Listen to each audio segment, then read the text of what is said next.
మును మనందరి యొక్క వినికిడిలో దీవించి ఆశీర్వదించునుగాక.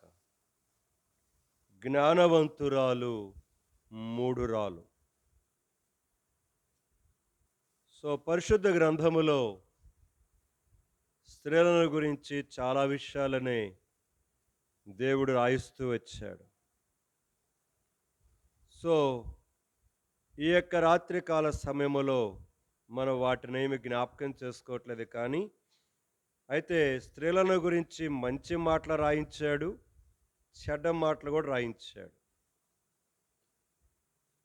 స్త్రీల యొక్క జీవిత యాత్రలో ఉండే ఆ యొక్క శరీర సంబంధమైనటువంటి యొక్క లేకపోతే నిర్మాణము కానీ, లేకపోతే ఉండే పద్ధతులు కానీ, వాటన్నిటిని కానీ ఒక ప్రత్యేకమైన విధానములోనే స్త్రీలను దేవుడు చేస్తూ వచ్చాడు.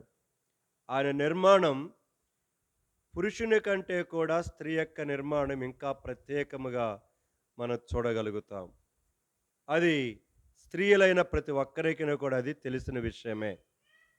అయితే ఈ యొక్క మరి స్థితిని దేవుడు ఎందుకు ఇచ్చాడు అంటే ఇక్కడ రాయబడిన మాట అదే, జ్ఞానముతోటి స్త్రీగా నీకు నేను ఇచ్చిన ప్రతి దానిని నువ్వు జాగ్రత్తగా సద్వినియోగం చేసుకొనుచు జ్ఞానం చొప్పున నిన్ను నీవు కట్టుకో, నీ ఇంటిని నీవు కూడా కట్టుకో.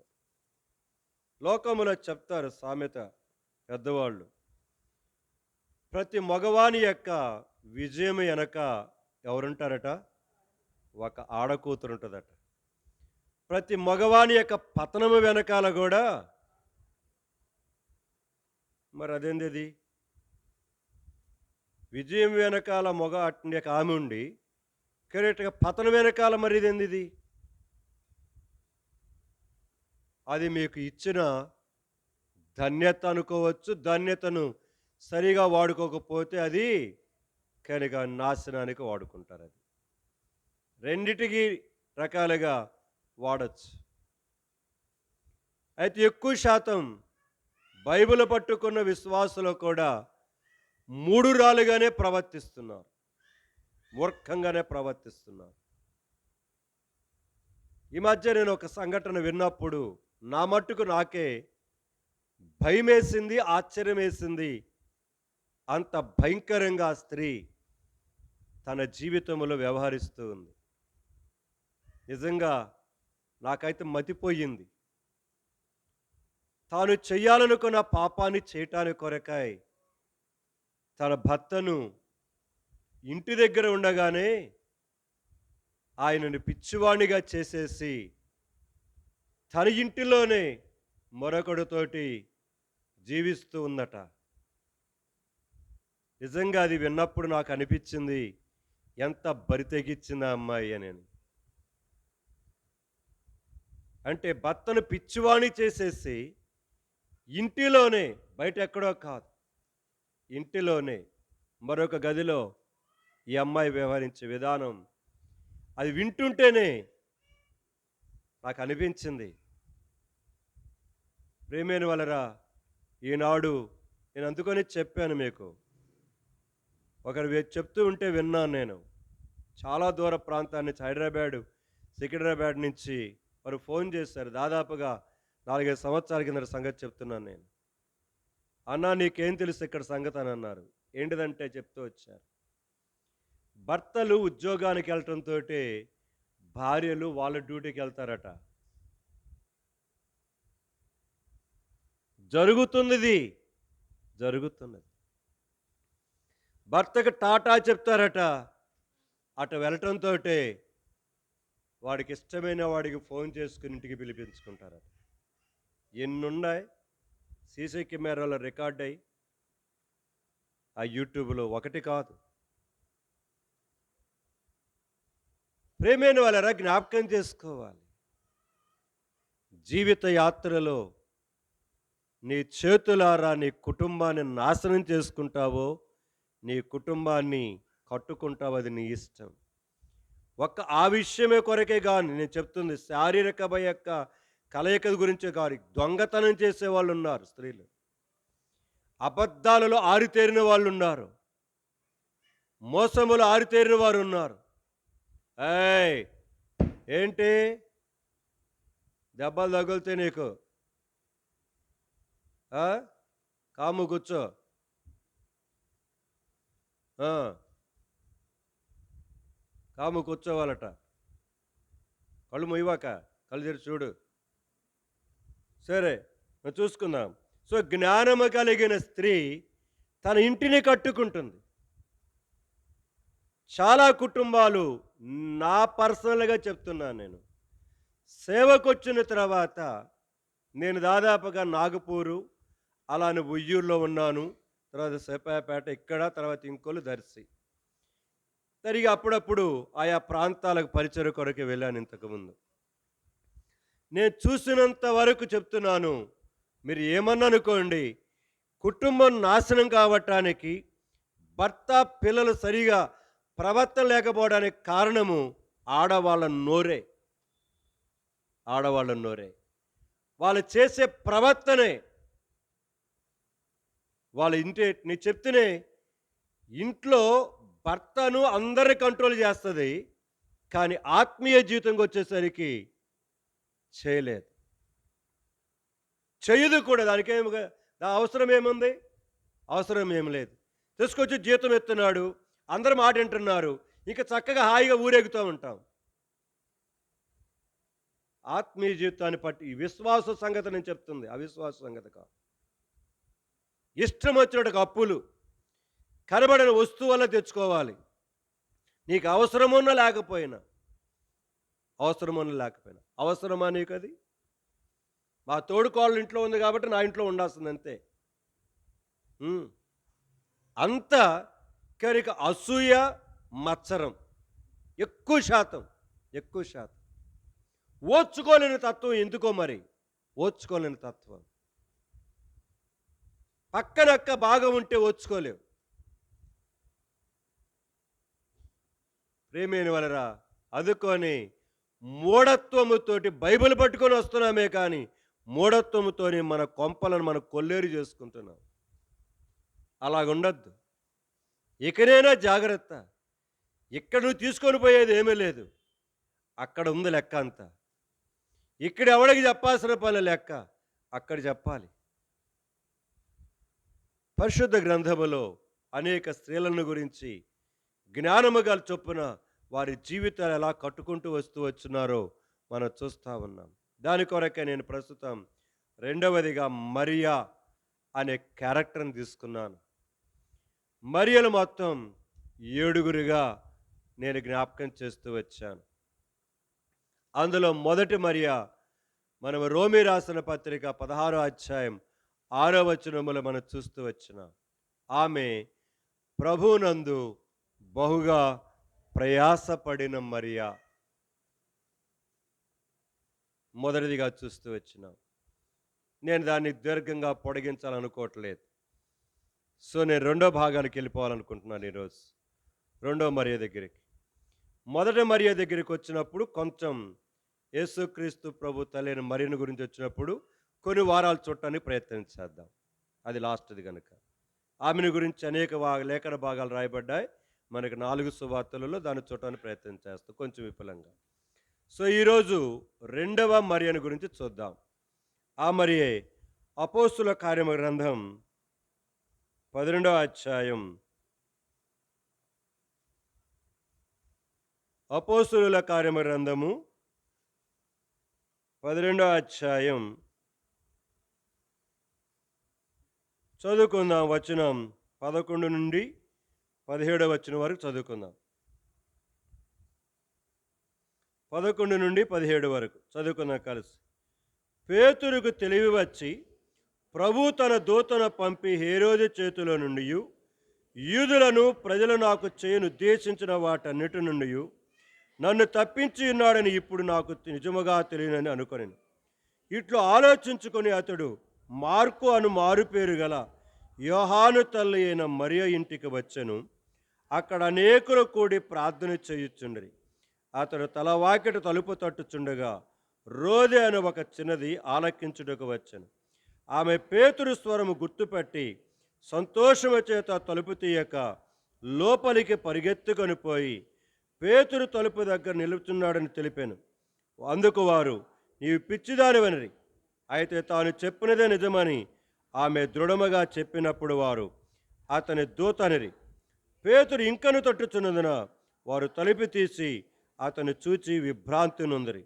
అతడు ఊరకుండుడని వారికి చేసైగ చేసి ప్రభువు తను చెరలో నుండి ఎలాగు తీసుకుని వచ్చెనో వారికి వివరించి యాకోబునకును సహోదరులకును ఈ సంగతులు తెలియజెప్పుడని చెప్పి బయలుదేరి వేరొక చోటికి వెళ్ళెను. 25వ వచనం చివరి వచనం కూడా చదువుకుందాం. బర్నబాయు సౌలును తమ పరిచర్య నెరవేర్చిన తరువాత మార్కు అను మారు పేరు గల యోహాను వెంటబెట్టుకొని యెరూషలేము నుండి తిరిగి వచ్చిరి. చాలు. ఈరోజు మార్కు అను మారు పేరు కలిగిన యోహాను తల్లి అయిన మరియా, ఈమెను గురించి 3-4 విషయాలు జ్ఞాపకం చేసి ముగిస్తాను. ఈరోజు వచ్చే వారం మరిని గురించి జ్ఞాపకం చేయడానికి ప్రయత్నం చేద్దాం. ఈమెని గురించి ఇక్కడ చదువుకున్న భాగములో మీకు వచ్చిన తలంపులు ఏంటి చెప్పండి? ఆమె జీవితంలో ఉన్న కొన్ని లక్షణాలు అక్కడ ఉన్నాయి. ఇంట్లో ప్రార్థన పెట్టుకుంది. ఇంకా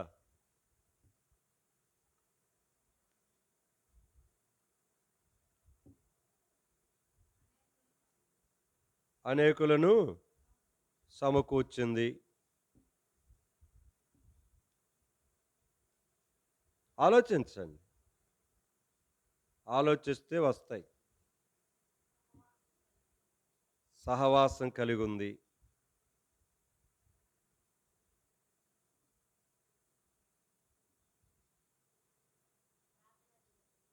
అదే చెప్పింది కదా, అందాక అచ్చం చెప్పింది ప్రార్థన.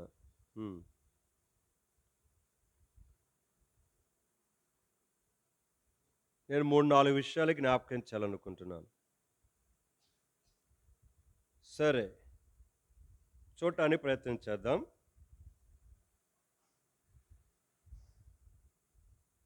11వ వచనం 12వ వచనం చదివితే ఒక విషయం మనకు అర్థమవుతుంది. అందుకని మళ్ళీ చదువుదాం.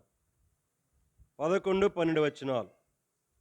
పేతురుకు తెలివి వచ్చి ప్రభు తన దూతను పంపి హేరోదు చేతిలో నుండి యూదులను ప్రజలు నాకు చేయనుద్దేశించిన వాటన్నిటి నుండి నన్ను తప్పించి ఉన్నాడని ఇప్పుడు నాకు నిజముగా తెలియనని అనుకొని ఇట్లు ఆలోచించుకొని అతను మార్కు అను మారు పేరు గల యోహాను తల్లి అయిన మరి ఇంటికి వచ్చెను.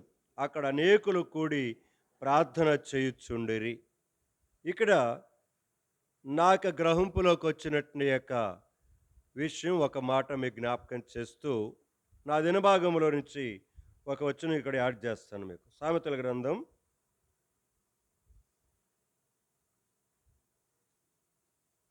17వ అధ్యాయం.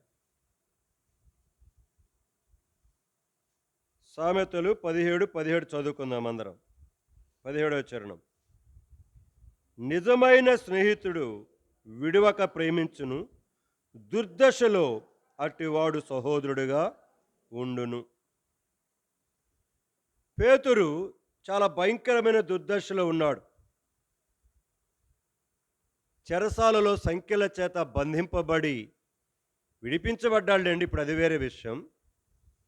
అంటే చాలా అపాయకరమైన పరిస్థితులలో ఉన్న, ఇక తెల్లారితే కనుక తన జీవితములు యాకోబుకు ఉన్న వలె తాను కూడా చంపబడాల్సిన పరిస్థితి. అయితే ఇలాంటి యొక్క భయము, దుర్దశ, లేకపోతే అపాయము, లేకపోతే కీడు సంభవించగలసినట్టు యొక్క పరిస్థితులలో చిక్కుకొని పోయిన పేతురు ఆ ఇంటికి రావాల్సిన పనేంది అక్కడ? అందుకని మీకు చదివించాను ఇప్పుడు. సామెత 17వ వచనంలో నిజమైన స్నేహితుడు విడివక ప్రేమిస్తాడు, దుర్దశలో అట్టివాడు సహోదరుడుగా.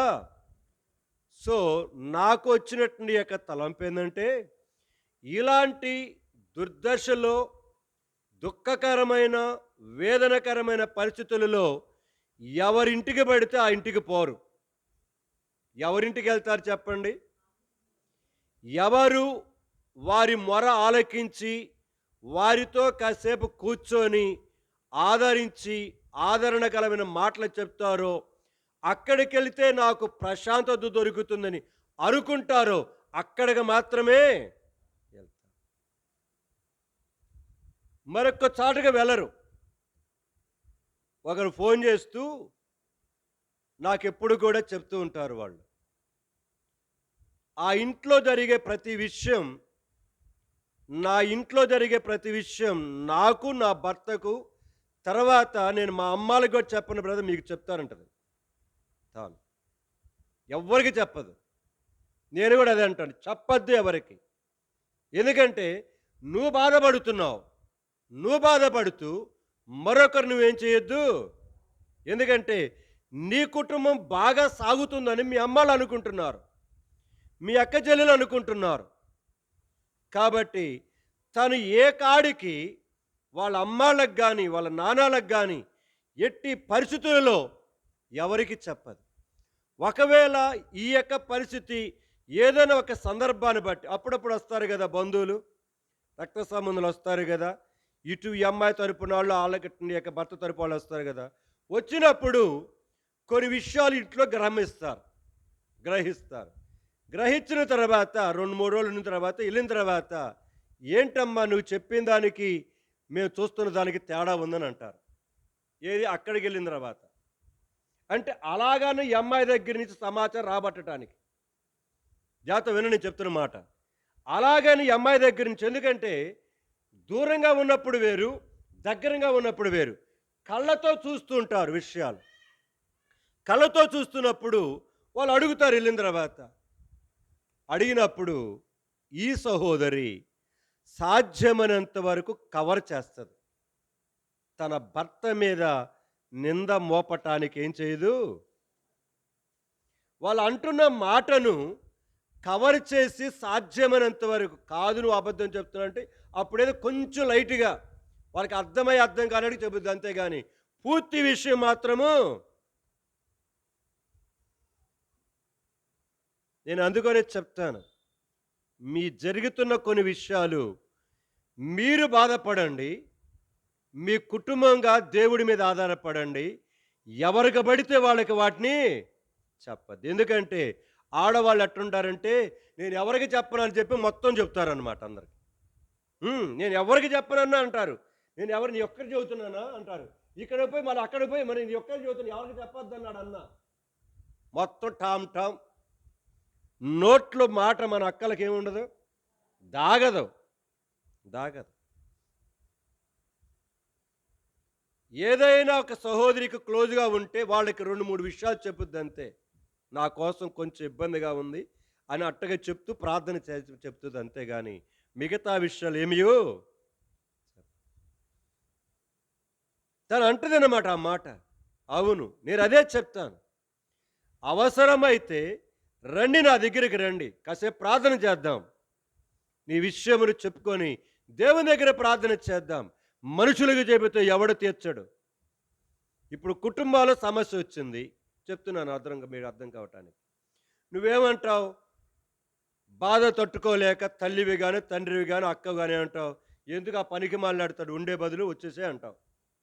అంతే కదా అనేది? కెరిగా ఇప్పుడు వస్తది కూతురు. కూతురు ఇంటికి వచ్చిన తర్వాత ఏం చేస్తావు? 2 రోజులు బాగానే చూస్తావు. మూడో రోజు ఏం చేస్తావు? ఏం చెప్పండి మనం చేసే పనులే. అమ్మ నాన్న చేసే పనులే. ఇక వచ్చిన కాడి నుంచి ఆ అమ్మాయిని ఏం చేస్తావు నువ్వు? ఏంది అట్ట చూస్తున్నారు దెయ్యాల్లాగా? అసలు ఏమీ తెలియనట్టు నంగనాశంలాగా ఉన్నట్టుగా కూర్చున్నారనమాట మీరు. వచ్చిన కాడి నుంచి మళ్ళీ రాద్ధాంతం 4 రోజులు బాగానే పెడతావు. 5వ రోజు నుంచి నిన్ను బట్టి మేము కూడా సావాల్సి వస్తుంది అని ఇక పెడతావిట్ట. ఇక ఆ అమ్మాయి ఏం కావాలి? అక్కడ ఉండనీలా, ఇక్కడ తీసుకొచ్చావు, ఇక్కడ ఉండనీలా. ఇప్పుడు ఏం చేయాలి ఇప్పుడు ఆ అమ్మాయి? ఇక రోజు చుట్టుపక్కల అమ్మలక్కలేంది ఏం చెబుతారని, ఏది మీ అమ్మాయి వచ్చిందంటగా, ఇది తెలియనట్టు, అర్థమైందా? తెలియనట్టు మీ అమ్మాయి వచ్చిందంటగా, మీ అమ్మాయి వచ్చిందంటగా. ఎందుకు నీకు? ఎందుకో వచ్చింది, ప్రార్థన చేయి, ఇది చేయరు. మొత్తం సంగతి అంతా బయటికి పెట్టేదాకా రాసి రంపాన పెట్టి ఆడదానికి ఆడదే శత్రువు అని ఉరకనల్ల పెద్దవాళ్ళు. ఎవరో కాదు, ఆడవాళ్ళకి ఆడవాళ్ళే శత్రువు. ప్రియమైన సంఘమా, జ్ఞాపకం చేసుకుందాం. జ్ఞానము కలిగిన స్త్రీ తన ఇంటిని కట్టుకుంటుంది. దుర్దశలో ఉన్న వారికి నీవు ఆదరించే వ్యక్తిగా ఉన్నావా? అక్కడ రాయబడిన మాట, నిజమైన స్నేహితుడు విడువక ప్రేమిస్తాడు. దుర్దశలో ఉన్నవాడికి ఆ స్నేహితుడు ఎలాగుంటాడు? ఎంత చక్కగా సహోదరుడిగా ఉంటాడు. అలాగనుకొని వాళ్ళు చేసే తప్పిదాన్ని పైనేసుకొని రమ్మని చెప్పడం కాదు ఇక్కడ నేను. చెబుతూనే ఉండాలి, గద్దిస్తూనే ఉండాలి, శిక్షిస్తూనే ఉండాలి, హెచ్చరిస్తూనే ఉండాలి. అదే సమయంలో వారిని ఏం చేయాలి? నేను అందుకనే చెప్తాను, మీరు ఎవ్వరికి చెప్పద్దు. కనుక రండి, అవసరమైతే మదర్ దగ్గర రండి, ఎవరైనా తోడు తీసుకొని రండి అవసరమైతే. ఇంకా నమ్మకంగా నీకు కుదిరితే, లేకపోతే అది కూడా వద్దని చెప్తాను. ప్రియమైన సంఘమా, జాగ్రత్త. సో ఇప్పుడు పేతురు చెరసాలలో నుండి బంధింపబడిన స్థితిలో నుంచి, చావు బ్రతుకులలో నుంచి దేవుని యొక్క దూత చేత బయటకు తీసుకురాబడిన తర్వాత ఒక విధమైన భయమ చేత ఆవరించబడిపోయి, ఇప్పుడు అక్కడికి వస్తే నేను ఆదరించబడతానేమోనని వచ్చాడు. అంటే ఇలాంటి అనేకులకు ఆ ఇల్లు ఎలాగుంది? ఆశ్రయంగా ఉంది. ప్రియమైన సహోదరి, దుర్దశలో ఉన్నవారికి నువ్వెలాగున్నావు? బాధలో ఉన్నవారికి నువ్వెలాగున్నావు? నీ ఇల్లు ఎలాగున్నది? నీ గృహం ఎలాగున్నది? అలాంటి వారు వచ్చి నీ దగ్గర కన్నీళ్లు పెట్టుకొని హృదయపూర్తిగా చెప్పుకోగలిగిన స్వేచ్ఛ నీవివ్వగలవా? అలాగా నీ మీద పరిపూర్ణంగా నమ్మకము ఉంచి నీ దగ్గరకు రాగలరా? ప్రేమైన సహోదరుడా, సహోదరి, అందుకని అన్నాడు ఒక మాట, మనం చూద్దాం. కనికట్టిన యొక్క బరీల సమయంలో జ్ఞాపకం చేసుకుంటుంటాం ఆ మాట. ప్రసంగి గ్రంథం 7వ అధ్యాయం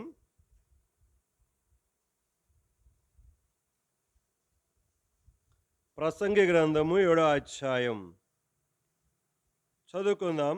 2వ వచనం చదువుకుందాం. విందు జరుగుచున్న ఇంటికి పోవుట కంటే ప్రలాపించుచున్న వారి ఇంటికి పోవుట మేలు. ఏలయనగా మరణము అందరికీ వచ్చును గనుక బ్రతుకువారు దానిని మనస్సున, గమనించాల పదాలు, ప్రలాపించుచున్న వారింటికి వెళ్ళు. లేదు, ప్రలాపించుచున్న నీవు ఎక్కడ నీకు ఆదరణ దొరకగలుగుతుందో, ఏ సహోదరి దగ్గరికి, అక్కడికెళ్ళు. మరి ఇంకో చోట పరిగెత్తవాకు. నువ్వు చెప్పిన దానికి ఇంకో 10 మసాలా కలిపి కనుక చక్కగా కూర వండి ఇంకొకరి నోట్లో పోతారన్నమాట. ఆక్కపోయి ఇంకొంచెం మసాలా కలిపి ఏం చేస్తారు? ఇంకొకరికి చెప్తారు. ఇక ఉన్నదామని ఇంత చెప్పేసరికి ఎంత అవుతుంది? మొత్తం తాటికాయ ఎంత అవుద్ది? సో జాగ్రత్త. మన జీవితాలు, మన ఇళ్ళు ఆదరించబడటానికి, ధైర్యపరచబడటానికి, పురికొల్పబడటానికి, అనేకులను కన్నీటిని తుడవగలిగిన గృహాలుగా, వారిని ఓదార్చగలిగిన గృహాలుగా మన గృహాలు ఉంటే ఎంత దీవెన, ఎంత ఆశీర్వాదం. అయితే ఈరోజు మన గృహం ఎలాగున్నది? అలాగా నీ ఇంటికి ఆ పరిస్థితులతోటి రాగలిగి నీకు చెప్పుకోగలరా? వివరించి చెప్పుకోగలరా? ప్రార్థన చేయగలిగే నీ యొక్క ఆ స్థితి ఉంటుందని నీకు నీ మీద నమ్మకం ఉందా? ప్రియమైన సహోదరి సహోదరుడా, సహోదరి జ్ఞాపకం చేసుకుందాం. జీవిత యాత్రలో జ్ఞానము కలిగిన స్త్రీ తన జీవితములో అలాగా అనేకులు దుర్దశలో ఉన్నవారిని, అపాయములో ఉన్నవారిని హక్కును చేర్చుకొని వారిని ధైర్యపరిచి, ఏదో చేయాల్సిన పనిలే, నువ్వు 4 మాటలు చెప్పి కనుక ధైర్యపరచగలిగితే చాలు. నిన్న ఒక దాసుని యొక్క వర్తమానం వింటూ ఉన్నాను. ఒక దాసుని వర్తమానం వింటూ ఉన్నాను. ఆ దాసుడు ఒకప్పుడు సంగతి చెప్తున్నాడు సేవకు రాకముందు. తాను ఉద్యోగం చేసేటప్పుడు ఒక స్నేహితుడు ఉన్నాడట. ఆ స్నేహితుని గురించి చెప్తున్నాడు అతను. అతడట తనకు వచ్చిన జీతాన్ని 4 భాగాలు చేస్తాడట. నాకు ఆశ్చర్యంగా ఉంది అది. 4 భాగాలు ఎట్లా చేశాడు? 2 భాగాలు చేయటం నేను విన్నా. 2 భాగాలు. ఎందుకు? వచ్చిన వెంటనే దేవుని భాగాన్ని ఏం చేస్తాడంటే ఒకాయన తీసి పక్కన పెడతాడు. దాని జోలికే పోరు. దాంతో పాటు దేవుని సేవకుని చెప్తేనే నీ యొక్క కుటుంబాన్ని గురించి ప్రతి నెల నా దేవుని సేవకుడికి ఇంత ఇవ్వాలని వారు నిశ్చయం చేసుకొని దగ్గర పెట్టుకుంటారట వాళ్ళు. నేను ఎన్ని నెలల కన్నా వెళ్ళని అది మొత్తం తీసుకొచ్చి నాకేం చేస్తారు?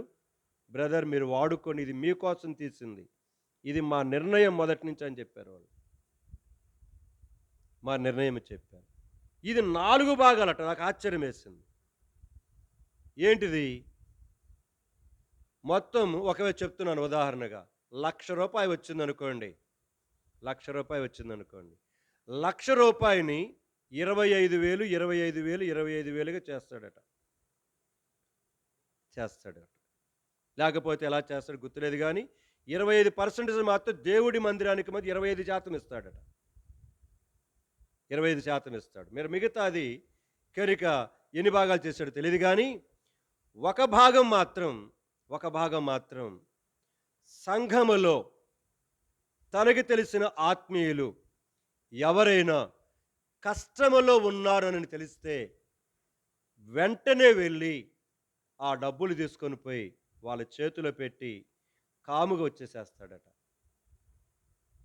నిజంగా ఆ మాట చెప్తున్నప్పుడు నాకు చాలా ఆశ్చర్యం వేసింది.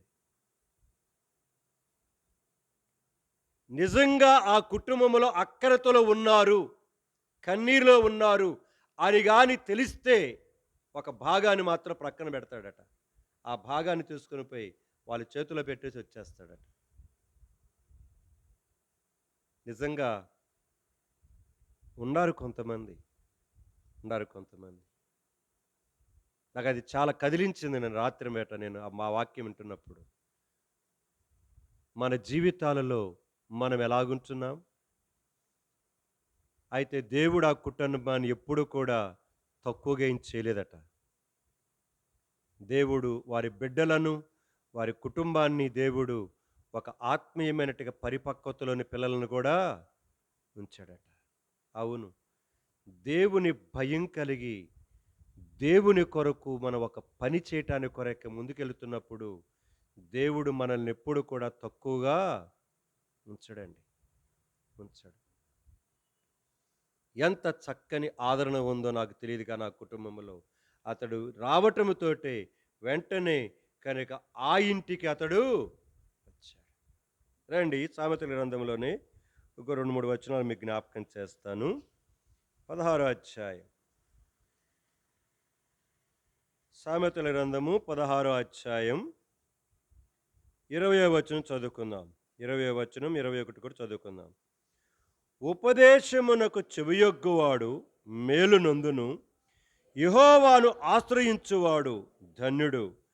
జ్ఞాన హృదయుడు వివేకి అనబడును, రుచిగల మాటలు పలుకుట వలన విద్య ఎక్కువగును. 24వ వచనం కూడా, ఇంపైన మాటలు తేనె పట్టు వంటివి, అవి ప్రాణమునకు మధురమైనవి, ఎముకలకు ఆరోగ్య. నేను అనుకుంటాను మరియకు ఈ లక్షణాలు ఉన్నాయేమనిపించింది. ఆ 17 వచనం కానీ, ఈ యొక్క 24వ వచనం కానీ, తర్వాత 21వ వచనం కానీ, రుచిగల మాటలు, ఇంపైన మాటలు, ప్రాణమునకు మధురమైన మాటలు, ఎముకలకు ఆరోగ్యమును. బా లేకపోతే పేతురు అక్కడికెందుకు వస్తాడండి? ఆడికెందుకు వస్తాడు? ఒక స్త్రీ ఆమె. ఒక స్త్రీ ఆమె. ప్రియమైన వాళ్ళరా, జ్ఞాపకం చేసుకుందాం. దేవుని యొక్క సన్నిధిలో ఆమె యొక్క కుటుంబం లేకపోతే ఇల్లు ఎంత చక్కగా అనేకులను ఎముకలను కూడా కనుక బలపరచగలిగిన శక్తినివ్వగలిగిన, అంటే కృంగిపోయిన వారిని కూడా ఏం చేయగలుగుతామే, తనకి దేవుడిచ్చిన ఆ తలాంతు ద్వారా, ఆ మాటల ద్వారా వారిని పురికొల్పి ప్రోత్సాహపరిచి, వారు వచ్చిన నిరాశలో వస్తే కనుక వారిని ప్రోత్సాహపరిచి వచ్చి పంపించే పరిస్థితి. ఈరోజు మన జీవితాలు అలాగ ఉండటానికి కొరకై మనమును మన జీవితాలను చక్కబరుచుకుందాం. ఇది మొదటి విషయం నేను చెప్పాలనుకున్నది. మొదటి విషయం. రెండవది రెండవది రండి, అపోస్తుల కార్యముల గ్రంథమే 12వ అధ్యాయం.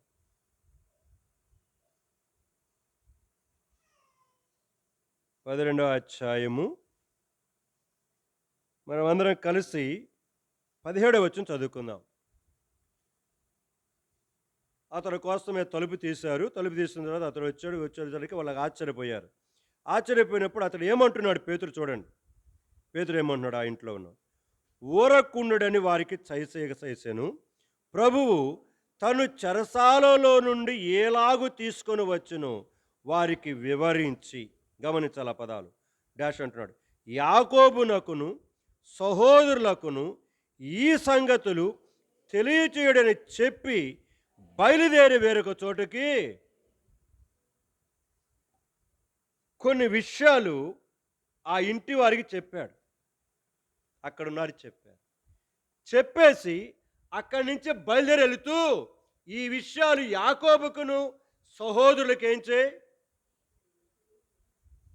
ఎంత నమ్మకం ఉంటే పేతురు ఆ విషయాలన్నీ చెప్పి మీరు మరొకరికి ఎవరికి కనుక యాకోబుకు కనుక సంఘానికి కనుక స్తంభాలులాగా ఉన్న వారికి మీరు విషయాలు చారవేమని అంటూ పేతురు వీళ్ళకి ఆ యొక్క బాధ్యత అప్పగించాడంటే వారి మీద ఎంత నమ్మకము. లేకపోతే పేతురు ఆ బాధ్యత వారికి అప్పగించడు. ఎందుకంటే అది సీక్రెట్ విషయం. అది తాను దేవుని యొక్క సన్నిధిలో దేవదూత ద్వారా తప్పించబడ్డాడని ఆ విషయమంతా కూడా వారికి వివరించి చెప్పాడు.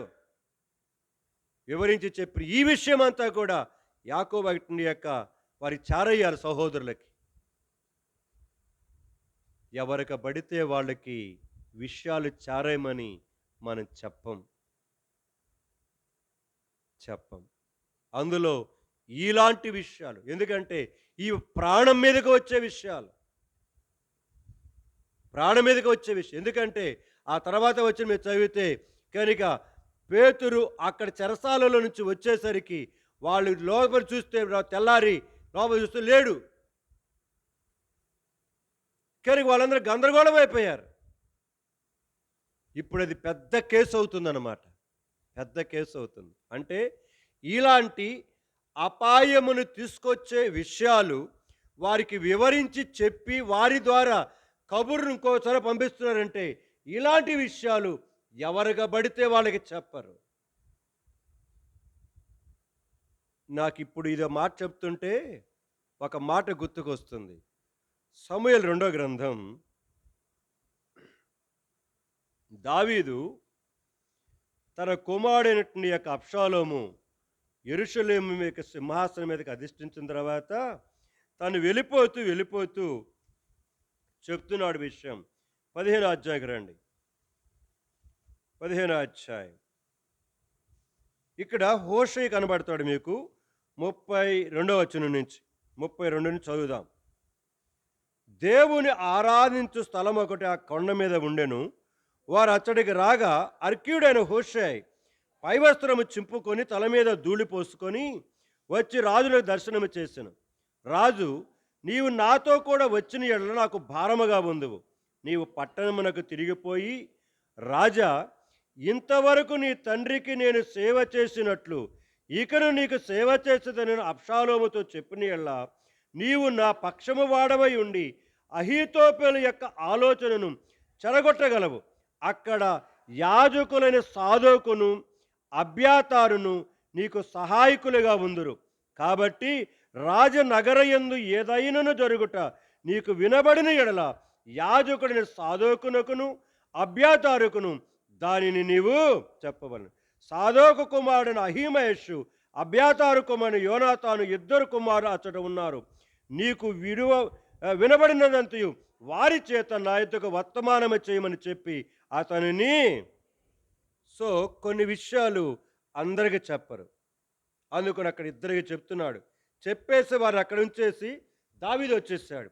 వచ్చేసిన తర్వాత హూషీకి చెప్తున్నాడు, అక్కడ ఇద్దరున్నారు నమ్మకమైన వారు నా కొరకాయ.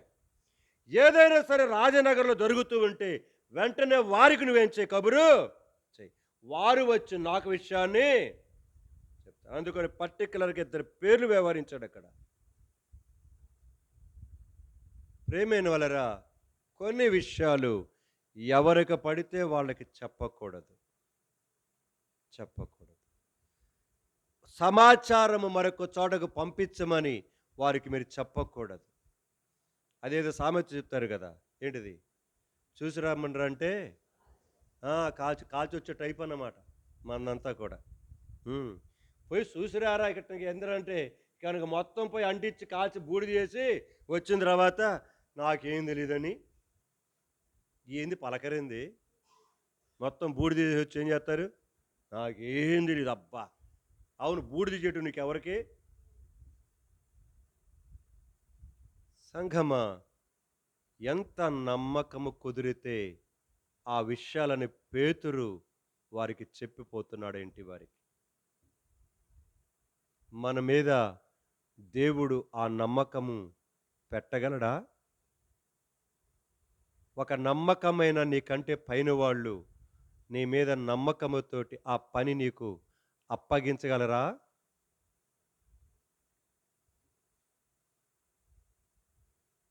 అది చాలా కష్టమైన విషయం. ఎందుకంటే ఈ దినాలలో లంచాలకు అలవాటైపోతున్నారు ప్రజలు. కొంచెం డబ్బులు ఇస్తే చాలు మొత్తం అంతా ఏం చేస్తారు, బయట పెట్టేస్తారు. డబ్బులకు అమ్ముడిపోయేవాళ్ళు, శరీరపు యొక్క కోరికలకు అమ్ముడిపోయేవాళ్ళు ఎంతమంది ఉన్నారు? బోల్డు మంది ఉన్నారు ఈరోజు సహోదరులు.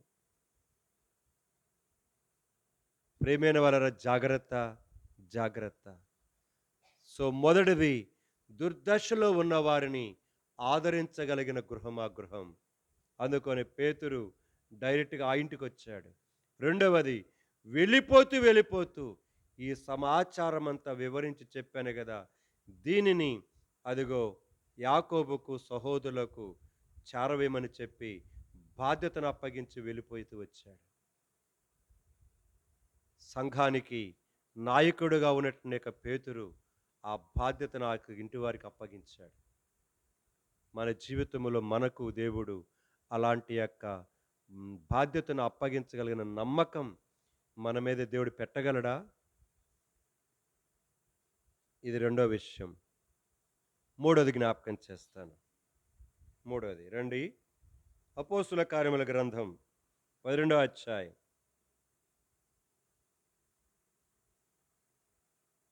12వ అధ్యాయము చదువుకుందాం. 12వ వచనం చదువుకుందాం. ఇట్లు ఆలోచించుకొని అతడు మార్కు అను మారు పేరు గల యోహాను తల్లి అయిన మరి ఇంటికి వచ్చెను.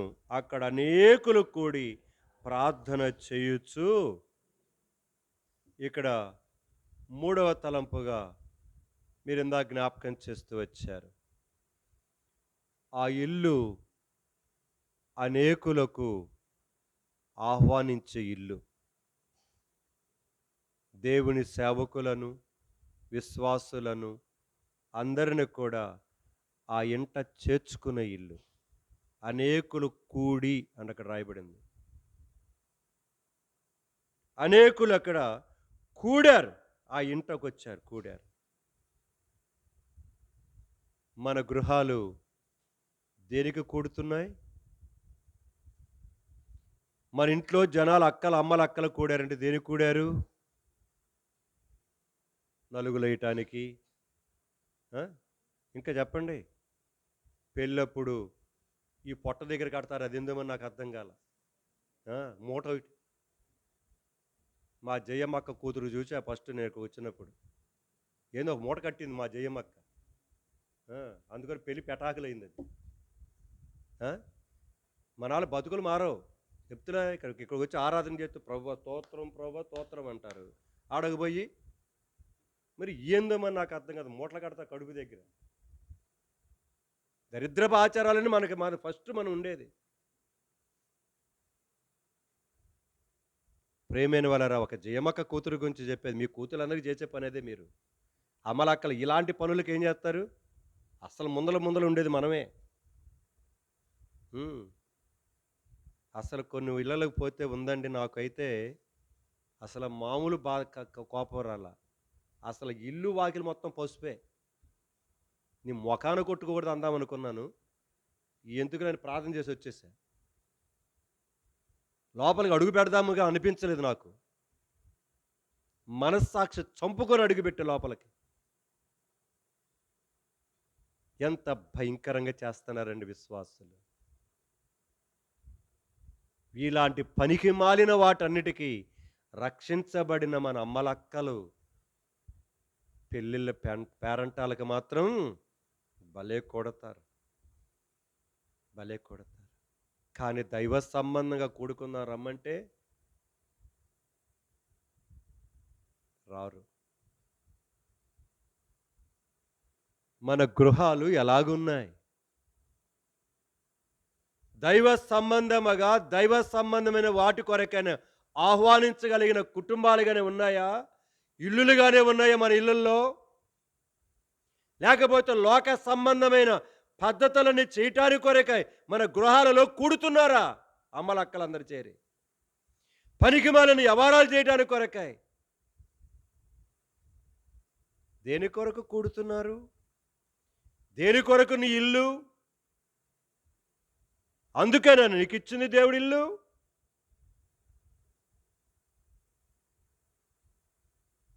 ప్రియమైన సహోదరి, జీవితాన్ని జాగ్రత్తగా కట్టుకోవడానికి ప్రయత్నం చేయి.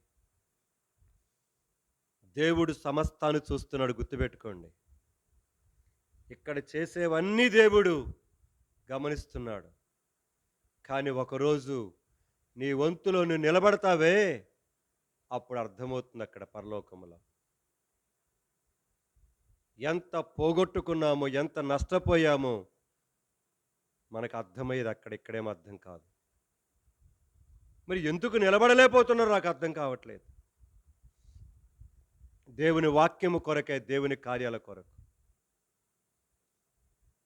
సంఘమా, ఆ ఇల్లు అనేకులను దేవుని బిడ్డలను ఆహ్వానించగలిగిన ఇల్లుగా మనం చూడగలుగుతున్నాం.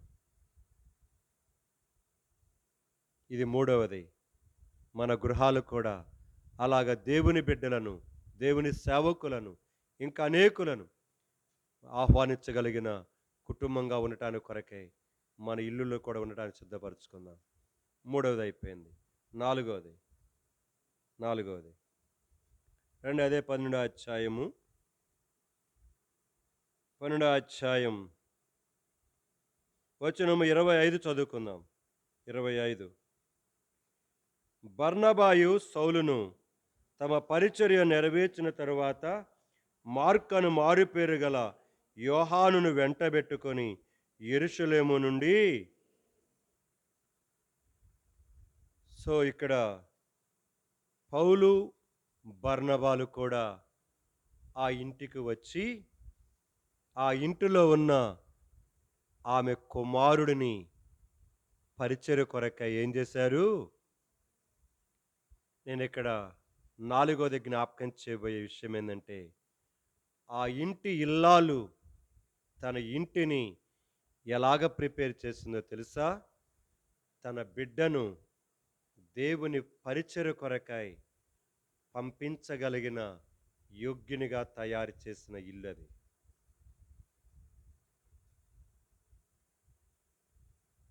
పౌలు బర్నబాలతోటి యోధాను యోధులు వాళ్ళు. అలాంటి యొక్క యోధులతోటి దేవుని యొక్క పరిచర్య చేయడానికి కొరకై ప్రత్యేకంగా ఏర్పరచుకున్న పౌలు బర్నబాలతోటి పరిచర్య కొరకై పంపించబట్టానికి యోగ్యునిగా తయారు చేసింది ఆ ఇంట్లో ఆమె. ఆ బిడ్డను చూడటంతోటే వాళ్ళకి తీసుకొని వెళ్ళాలనిపించింది. మన పిల్లల్ని ఎలా తయారు చేస్తున్నాం మనం ఇంట్లో? నీ ఇల్లు ఎలాగుంది? ఉదయం లెగిచిన కాంచి రాత్రి పడుకోబోయేదాకా టీవీ సీరియళ్ళు, ఆ సీరియళ్ళు, ఆ రొచ్చు, ఈ రొచ్చు. ఇదే గదా! నీ పిల్లలు గూడా నేర్చుకుంటుంది నిన్ను గురించి, నీ చూచి అవే గదా నేర్చుకుంటుంది. అవే గదా నేర్చుకుంటుంది. ఏమైనా సరే నీ బిడ్డలను దేవుని కొరకాయ్, దేవుని పరిచర్య కొరకాయ్, దేవుని కార్యాల కొరకాయ్ తీసుకొని వెళ్ళగలిగిన విధముగా సేవకులొచ్చినప్పుడు నీ బిడ్డ ప్రవర్తన ఉండగలుగుతుందా? చేయగలుగుతున్నావా? అసలు మందిరానికి రావడమే కష్టమయ్యా నీ కొడుకు, నీ కూతురు. బైబిల్ చదవడమే కష్టం. ప్రార్థన చేయడమే కష్టం. ఇంకా పరిచర్య కొరకు వాడేమొస్తాడు? ఆ అమ్మాయేమొస్తది. కావాలనుకుంటే నువ్వు పో నోరు మూసుకొని అంటాడు అంతే మన ఇంట్లో వాళ్ళు.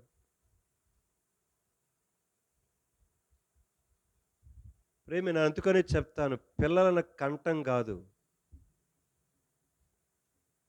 వాళ్ళని ఒక పశువులాగా పెంచటం కాదు. వారిని ఎలాగ పెంచుతున్నామో దైవ జ్ఞానం అవసరం.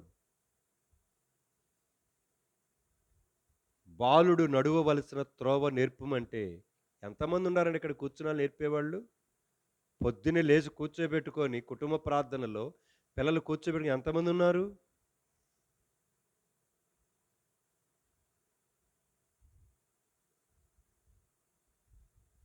అదేమంటే నువ్వే కట్టింది కదా దానికి ఇంకా ఏం చేస్తుంటావు? నిద్రపోనీలే, నిద్రపోనీలే.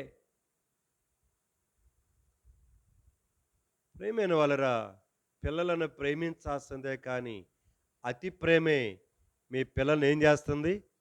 మరి ముఖ్యంగా అబ్బాయిలు పుట్టేసరికి మనకు కొమ్ములొస్తాయి అన్నమాట. హ్మ్. అందుకని వాడు నెత్తిన కూర్చొని ఇప్పుడు ఏం చేస్తున్నాడు?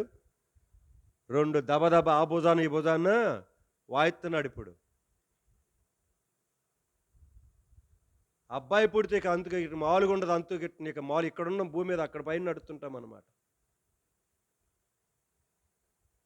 ప్రియమైన వారా అబ్బాయి అయినా, అమ్మాయి అయినా నీ బిడ్డలను అదిగో ఆ మరియా దేవుని పరిచర్య కొరకై పౌలు బర్నబాలతోటి కలిసి వెళ్ళటానికి కొరకైన యోగ్యమైన వ్యక్తినిగా తయారు చేసింది ఆ తల్లి.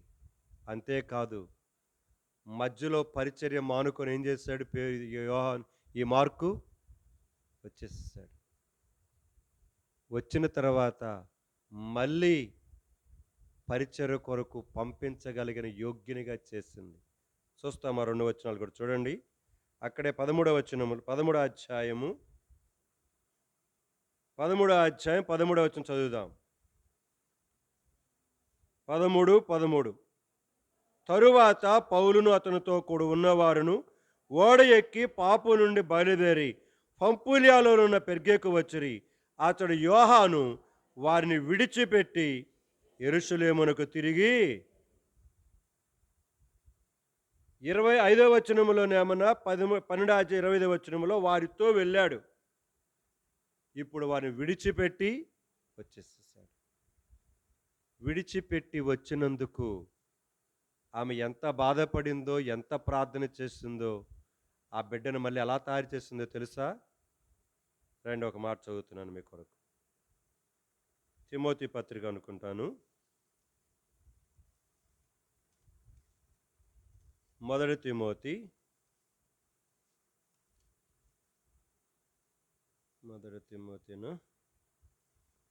2వ తిమోతి క్షమించండి. 2వ తిమోతి చివరి అధ్యాయం. పరిచర్య కొరకే సిద్ధపరిచి పంపించింది. మధ్యలో వాడు భయపడి ఎందుకని వచ్చేసాడు. వచ్చిన తర్వాత మళ్ళీ ఆళ్ళు ఎలాగ తయారు చేయబడ్డాడు చూద్దాం. 4 అధ్యాయం 11 వచనం చదువుదాం. 11 వచనం అందరం. లూకా మాత్రమే నా యొద్ద ఉన్నాడు. మార్కును వెంట పెట్టుకొని రమ్ము. అతడు పరిచారము నిమిత్తము నాకు ప్రయోజనకరమైన బా పరిచారము చేయటానికి కొరకే నాకు ప్రయోజనకరమైన వాడు. అంటే మొదటి కంటే రెండవసారి ఆ కొడుకుని ఎంత చక్కగా తయారు చేసిందంటే, అతను పోగొట్టుకోవటానికి ఇష్టపట్టల్లా పౌలు. అతన్ని పంపించండి. అతన్ని తీసుకొని రా. అతడు నా పరిచారము నిమిత్తమై చాలా ఉపయోగమైన వాడు.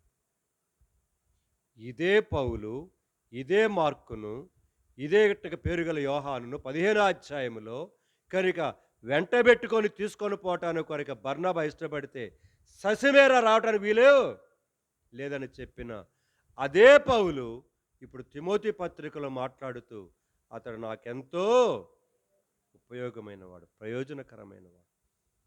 అంటే పరిచర్య నిమిత్తమై సిద్ధపరిచిన తల్లే కాదు, పడిపోయినా కూడా ఆ కుమారుని ఒక ఉపయోగకరమైన పరిచర్య చేయటానికి కొరకు ఆ వ్యక్తిని ఏం చేసింది? తయారు చేయగలిగిన తల్లిగా చేయబడింది. ఎంత బాధ్యత తీసుకొనుటో చెప్పండి తల్లి. ప్రియమైన వారరా, ఈరోజు ఎంతమంది ఉంటున్నారండి ఇలాంటోళ్ళు? ఎంతమంది ఉంటున్నారండి? ఆ వెనకంజ వేసిన కుమారుడు కొరకు ఎంత ప్రయాసపడిందో, ఎంత కన్నీరు కాచిందో. నేను అదే చెప్తాను మీకు. మీ పిల్లలు మార్పు చెందటానికి మీరు మాటలు చెప్తే కుదరదు. మీ భర్తలో మార్పు చెందాలంటే మీ మాటలు, మీ యొక్క రకరకాల కోపాలు, ఉరిమురిమి చూసే చూపులు ఇవి ఏవీ పనిచెయ్యవు. వారితోటి మీరు సంతోషంగా ఉన్న సమయంలో 2, 3 మాటలు చెప్పండి. 2, 3 మాటలు చెప్పండి. అంతకంటే ఎక్కువ చెప్పొద్దు. ఎక్కువగా నీ భర్త ఇంటిలో లేనప్పుడు, లేకపోతే నీ పిల్లల ఇంటిలో లేనప్పుడు వాళ్ళ కొరకై గంటల తరబడి ఏడు. ఏడు, ప్రలాపించు, కన్నీళ్లు విడు. నీ మాటల కంటే నీ చేతలలో ఎక్కువగా కార్యమును చూపించు. నేను చెప్పాను మీకు ఇంతకుముందు. ఆ తండ్రి కూడా, ఆ తల్లి కూడా చాలా కోప్పడేవాళ్ళంట ఆ కొడుకుని. చాలా కోప్పడేవాళ్ళు.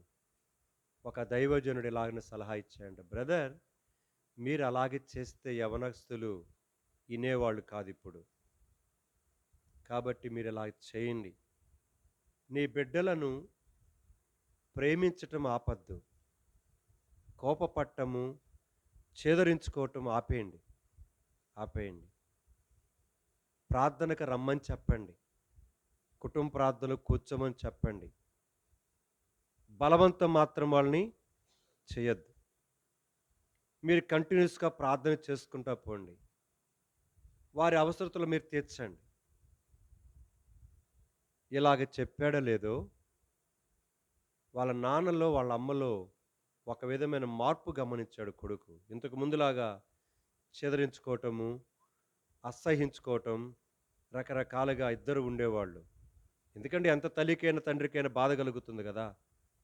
అయితే ఎప్పుడైతే ఇలా చేస్తున్నారో, వాడికి ఒకవేళ కనుక అనుమానం వస్తా వచ్చింది. ఏంటి? మా అమ్మ, మా నాన్న ఇంతకు ముందులా తిట్టట్లేదు, కొట్టట్లేదు. చక్కగా నాకు కావాల్సిందంత చేస్తున్నారు, ఇస్తున్నారు అని వాడికే సందేహం రావటం ప్రారంభించింది.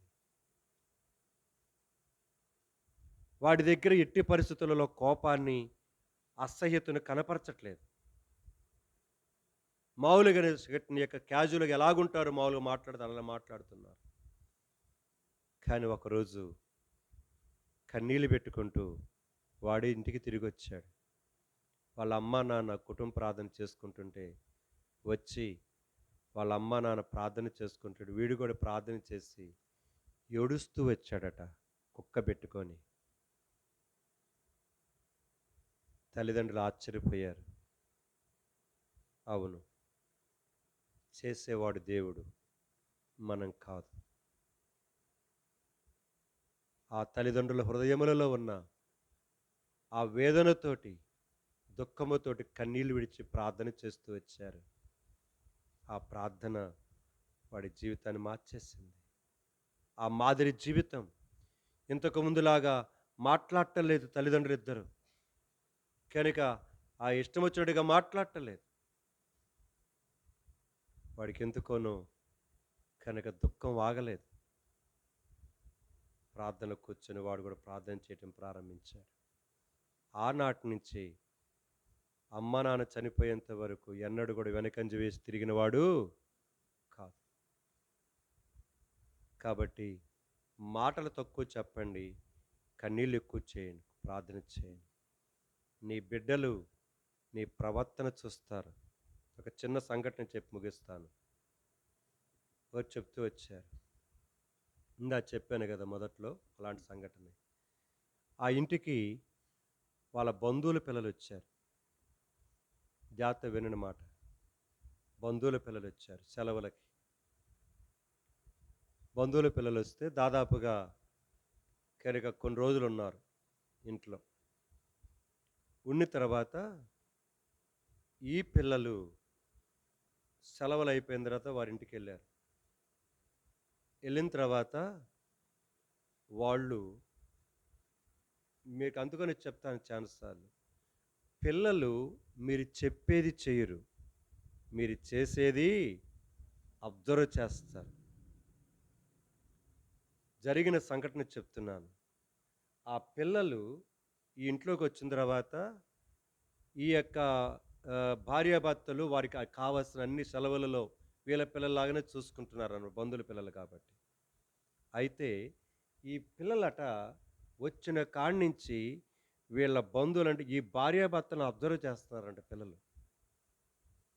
ఇంటికెళ్ళిన తర్వాత వాళ్ళ మమ్మీతోటి వాడి డాడీతో చెప్తారంట, ఆ ఆంటీ ఎట్లా ఓర్చుకొని ఉంటుందో మాకు తెలియదు కానీ అని కళ్ళతో చూసి వెళ్ళి చెప్పారట. ఎంత ఓర్పు! నేనైతే మాత్రం ఆంటీని తెచ్చేసేయాలనిపించిందని అని వాళ్ళ అమ్మా నాన్నలకి చెప్పిందంట. ప్రియమైన వాళ్ళరా, పిల్లలు ఆడుకుంటున్నట్టుగానే ఉంటారు, అటు ఇటు తిరుగుతున్నట్టుగానే ఉంటారు. నీ ప్రతి వేషమును వాళ్ళు చూస్తారు. అందుకని నీ మాట వినకపోవటానికి కారణం ఏందో తెలుసా? నీ ప్రవర్తనే. ఇంటికెళ్ళిన తర్వాత వాళ్ళు ఫోన్ చేశారంట, ఏంది ఇదంటగా సంగతనని. ఎవరు చెప్పారు నీకని అడిగితే మా పిల్లలు. నువ్వు చెప్పకపోవచ్చు, పిల్లలు చెప్తారు. ప్రియమైన వాళ్ళరా, నీ బిడ్డల మీద ఎలాంటి ప్రభావాన్ని చూపిస్తున్నావు? ఇదిగో తప్పిపోయినట్టు నీ యొక్క మార్కు, వెనుకంజ వేసిన మార్కును దేవుని కొరకై, పరిచారకు కొరకై, అందులో అపోస్తుడైన పౌలుకు శ్రేష్టమైన పరిచర్లు ఉపయోగపడటానికి కొరకై యోగ్యునిగా తయారు చేసి మళ్ళీ ఏం చేసింది? పంపించింది. చేయగలవా? ఈ రాత్రి రెండు మోకాల మీదకి వద్దాం, రెండు మోకాల మీదకి వద్దాం. ఇంకా రెండు తలంపులు ఉన్నాయి, ప్రభు చిత్తమైతే వచ్చేసారి చూద్దాం, లేకపోతే ముగిచ్చేద్దాం. ఒక్కసారి జ్ఞాపకం చేసుకో. నీ ఇల్లు ఆదరించబడే ఇల్లుగా ఉందా? నీ ఇల్లు నమ్మకమైందిగానే ఉందా? నీ జీవితం ఉందా? మూడవది, ప్రభు బిడ్డలు నీ ఇంటికి రాగలిగినటువంటి స్థితిని నువ్వు కల్పించగలవా? లేకపోతే లోక ముచ్చట్ల కొరకై నీ ఇల్లు తెరవబడిందా? నాలుగవది, తన కుమారుడిని పరిచయ కొరకే సిద్ధపరచగలిగింది. పడిపోయి జారిపోయినప్పుడు ఎనగంజ వేసినప్పటికీ ఆ బిడ్డను ఇంతకు ముందు కంటే ఎక్కువగా శ్రేష్టమైన ఉపయోగపడే పరిచారకునిగా సిద్ధపరచగలిగింది. అలాగా ఆ మరియకు వలె మనమెందుకు ఉండకూడదు? ఒక్కసారి ప్రార్థన చేసుకొని దేవునికి అర్పించుకుందాం. అచ్చమ్మ ప్రార్థన చేసి ముగించు.